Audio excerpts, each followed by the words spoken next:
Hello and welcome to the Mind Expansion Network, and today we recite the Declaration of Independence, a transcription. Sit back, relax, and enjoy. The unanimous declaration of the 13 United States of America, when in the course of human events, it becomes necessary for one people to dissolve the political bands which have connected them with another, and to assume among the powers of the earth the separate and equal station to which the laws of nature and of nature's God entitle them. A decent respect to the opinions of mankind requires that they should declare the causes which impel them to the separation. We hold these truths to be self-evident, that all men are created equal, that they are endowed by their Creator with certain unalienable rights, that among these are life,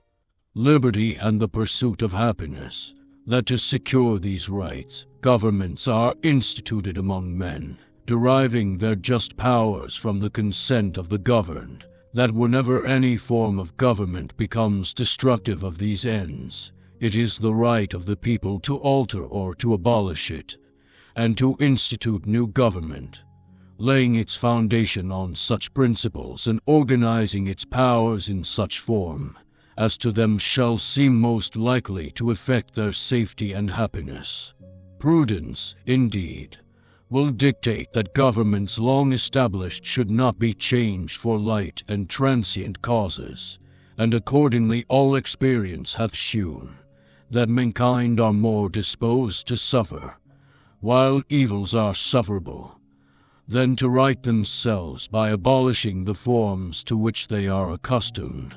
But when a long train of abuses and usurpations, pursuing invariably the same object, evinces a design to reduce them under absolute despotism, it is their right, it is their duty, to throw off such government, and to provide new guards for their future security. Such has been the patient sufferance of these colonies, and such is now the necessity which constrains them to alter their former systems of government. The history of the present King of Great Britain is a history of repeated injuries and usurpations, all having in direct object the establishment of an absolute tyranny over these states. To prove this, let facts be submitted to a candid world. He has refused his assent to laws, the most wholesome and necessary for the public good. He has forbidden his governors to pass laws of immediate and pressing importance, unless suspended in their operation till his assent should be obtained. And when so suspended, he has utterly neglected to attend to them. He has refused to pass other laws for the accommodation of large districts of people, unless those people would relinquish the right of representation in the legislature, a right inestimable to them and formidable to tyrants only.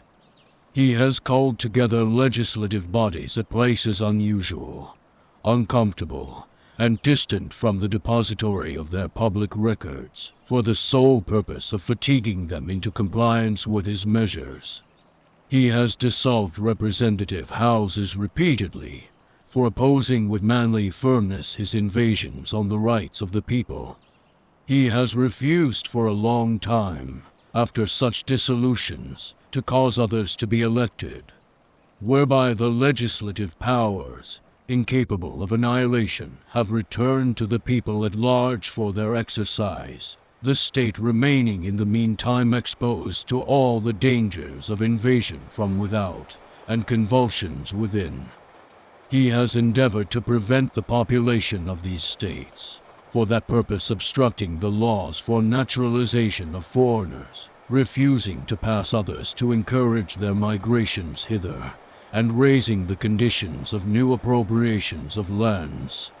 He has obstructed the administration of justice by refusing his assent to laws for establishing judiciary powers. He has made judges dependent on his will alone, for the tenure of their offices, and the amount and payment of their salaries. He has erected a multitude of new offices, and sent hither swarms of officers to harass our people and eat out their substance. He has kept among us,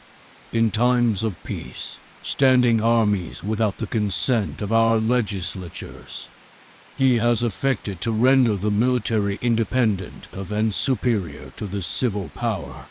us to a jurisdiction foreign to our constitution, and unacknowledged by our laws, giving his assent to their acts of pretended legislation, for quartering large bodies of armed troops among us, for protecting them, by a mock trial, from punishment for any murders which they should commit on the inhabitants of these states, for cutting off our trade with all parts of the world, for imposing taxes on us without our consent, for depriving us in many cases of the benefits of trial by jury, for transporting us beyond seas to be tried for pretended offenses, for abolishing the free system of English laws in a neighboring province, establishing therein an arbitrary government, and enlarging its boundaries so as to render it at once an example and fit instrument for introducing the same absolute rule into these colonies, for taking away our charters, abolishing our most valuable laws, and altering fundamentally the forms of our governments, for suspending our own legislatures and declaring themselves invested with power to legislate for us in all cases whatsoever. He has abdicated government here by declaring us out of his protection and waging war against us. He has plundered our seas, ravaged our coasts, burnt our towns, and destroyed the lives of our people. He is at this time transporting large armies of foreign mercenaries to complete the works of death, desolation, and tyranny, already begun with circumstances of cruelty and perfidy scarcely paralleled in the most barbarous ages, and totally unworthy the head of a civilized nation. He has constrained our fellow citizens taken captive on the high seas to bear arms against their country, to become the executioners of their friends and brethren, or to fall themselves by their hands. He has excited domestic insurrections amongst us, and has endeavored to bring on the inhabitants of our frontiers the merciless Indian savages, whose known rule of warfare is an undistinguished destruction of all ages, sexes, and conditions.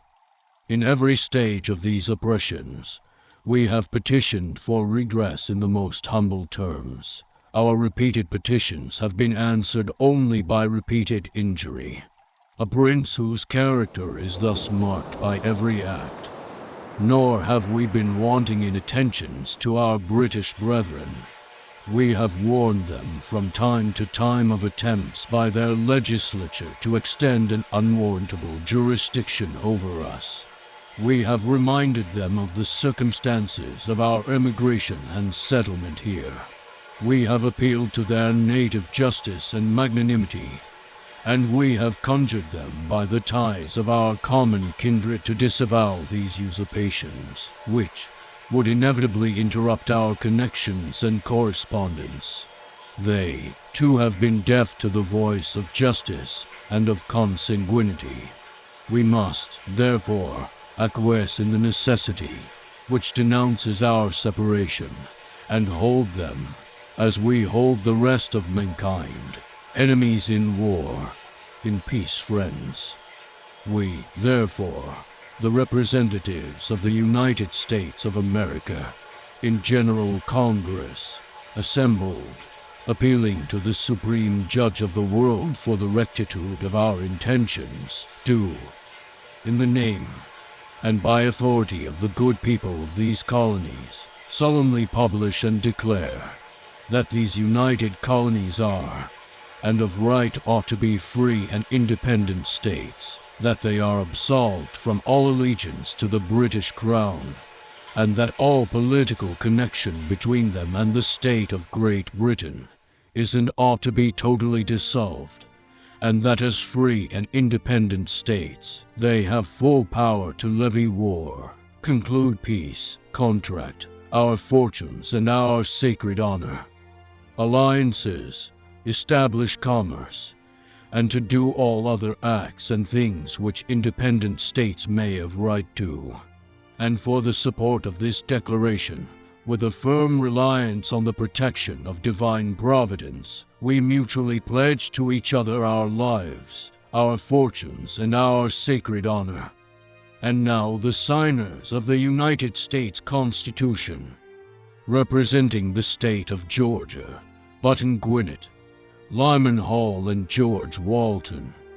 representing the state of Maryland, Samuel Chase, William Parker, Thomas Stone, and Charles Carroll of Carrollton, representing the state of Delaware, Caesar Rodney, George Reed, and Thomas McKean, representing the state of Massachusetts, Samuel Adams, John Adams, Robert Treat Payne, and Elbridge Gerry, representing the state of North Carolina, William Hooper, Joseph Hughes, and John Penn, representing the state of Virginia, George Wythe, Richard Henry Lee, Thomas Jefferson, Benjamin Harrison, Thomas Nelson, Jr., Francis Lightfoot Lee, and Carter Braxton, representing the state of New York, William Floyd, Philip Livington, Francis Lewis, and Lewis Morris, representing the state of North Carolina, representing the state of Rhode Island, Stephen Hawkins and William Ellery, representing the state of South Carolina, Edward Rutledge, Thomas Hayward, Jr., Thomas Lynch, Jr., and Arthur Middleton, representing the state of New Jersey, Richard Stockton, John Witherspoon, Francis Hopkinson, John Hart, and Abraham Clark, representing the state of Connecticut, Roger Sherman, Samuel Huntington, William Williams, and Oliver Walcott, representing the state of Massachusetts, the late great John Hancock, representing the state of Pennsylvania, Robert Morris, Benjamin Rush, Benjamin Franklin, John Morton, George Clymer, James Smith, George Taylor, James Wilson, and George Ross. And lastly, representing the state of New Hampshire, Josiah Bartlett, William Whipple, and Matthew Thornton. And with that, we conclude this reading of the Declaration of Independence. Please remember to comment, like, and subscribe to the Mind Expansion Network.